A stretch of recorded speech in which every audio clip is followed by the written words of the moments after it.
You're listening to the Otis Jiry channel.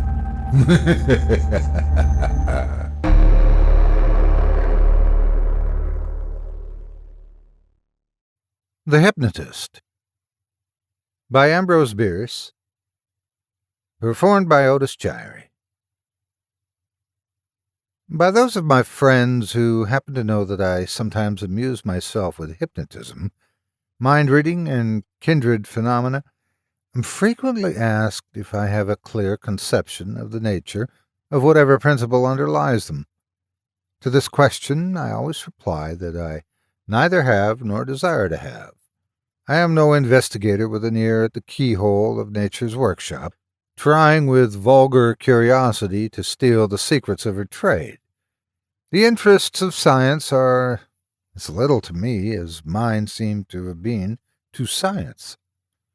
Doubtless the phenomena in question are simple enough, and in no way transcend our powers of comprehension, if only we could find the clue. But for my part, I prefer not to find it, for I am of a singularly romantic disposition, deriving more gratification from mystery than from knowledge. It was commonly remarked of me when I was a child that my big blue eyes appeared to have been made rather to look into than look out of.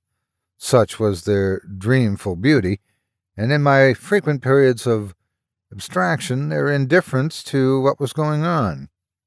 In those peculiarities they resembled, I venture to think, the soul which lies behind them, always more intent upon some lovely conception which it has created in its own image than concerned about the laws of nature and the material frame of things. All this, irrelevant and egotistic as it may seem, is related by way of accounting for the meagerness of the light I am able to throw upon a subject that has engaged so much of my attention, and concerning which there is so keen and general a curiosity. With my powers and opportunities, another person might doubtless have an explanation for much of what I present simply as narrative. My first knowledge that I possessed unusual powers came to me in my 14th year when at school. Happening one day to have forgotten to bring my noonday luncheon, I gazed longingly at that of a small girl who was preparing to eat hers. Looking up, her eyes met mine, and she seemed unable to withdraw them. After a moment of hesitancy, she came forward in an absent kind of way, and without a word surrendered her little basket with its tempting contents and walked away. Inexpressibly least, I relieved my hunger and destroyed the basket. After that, I had not the trouble to bring a luncheon for myself. That little girl was my daily purveyor, and not infrequently, in satisfying my simple need from her frugal store, I combined pleasure and profit by constraining her attendance at the feast and making misleading proffer to the viands, which eventually I consumed to the last fragment. The girl was always persuaded that she had eaten all herself, and later in the day her tearful complaints of hunger surprised the teacher, entertained the pupils, earned for her the sobriquet of Greedy Gut, and filled me with a peace past understanding. A disagreeable feature of this otherwise satisfactory condition of things was the necessary secrecy. The transfer of the luncheon, for example, had to be made at some distance from the maddening crowd, in a wood, and I blush to think of the many other unworldly subterfuges entailed by the situation.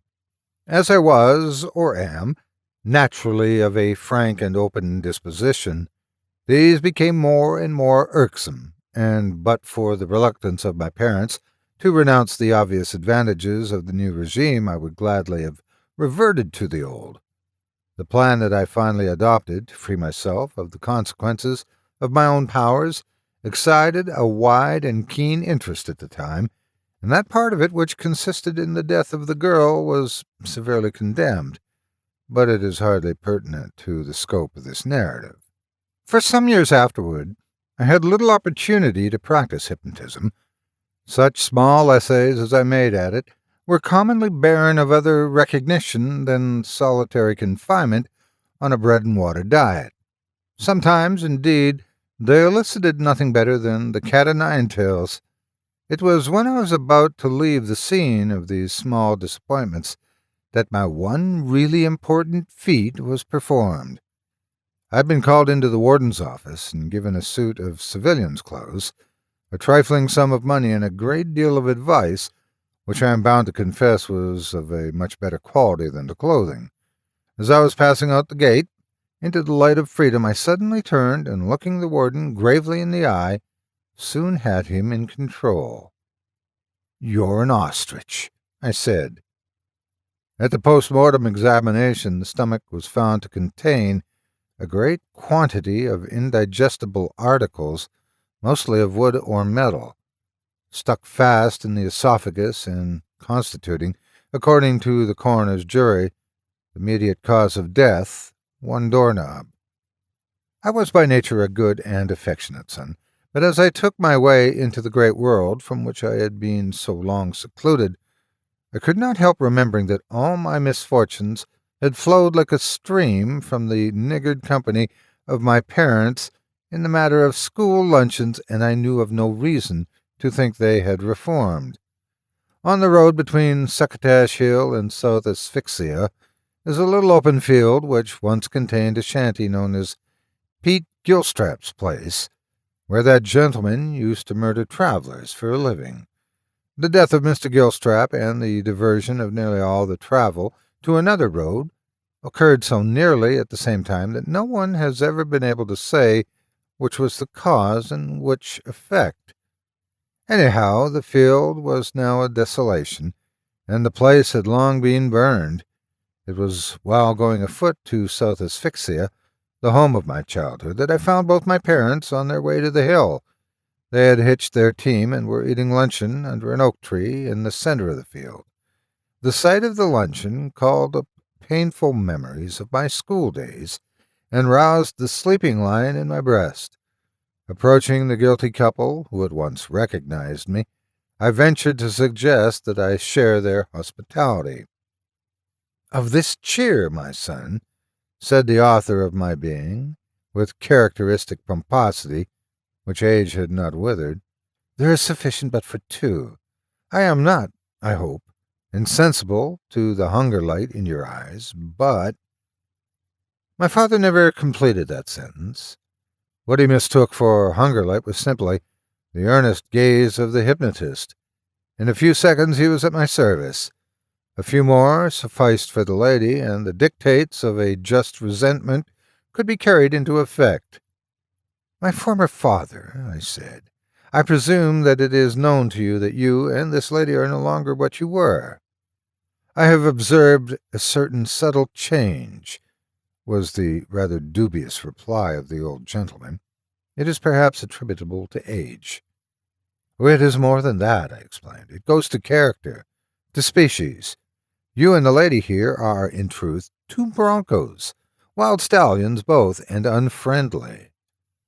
"Why, John," exclaimed my dear mother, "you don't mean to say that I am—" "Madam," I replied solemnly, fixing my eyes again upon hers, "you are." Scarcely had the words fallen from my lips when she dropped upon her knees and hands, and backing up to the old man, squealed like a demon, and delivered a vicious kick upon his shin. An instant later he was himself down on all fours, headed away from her, and flinging his feet at her simultaneously and successively. With each equal earnestness but inferior agility, because of her hampering body gear, she plied her own.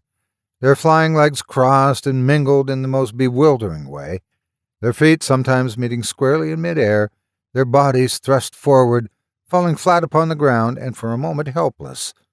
On recovering themselves, they would assume the combat, uttering their frenzy in the nameless sounds of the furious brutes which they believed themselves to be.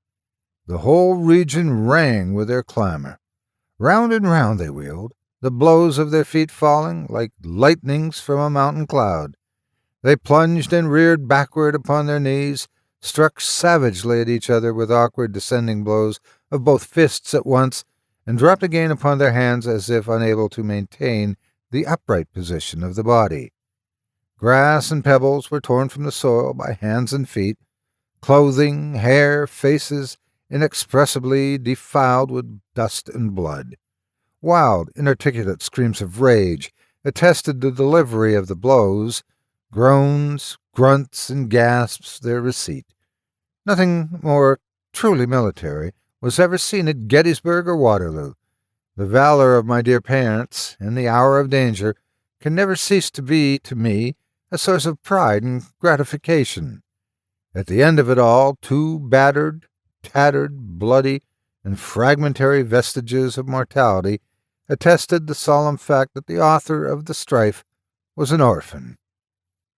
Arrested for provoking a breach of the peace, I was, and have ever since been, tried in the court of technicalities and continuances. Hence, after 15 years of proceedings, my attorney is moving heaven and earth to get the case taken to the court of remandment for new trials.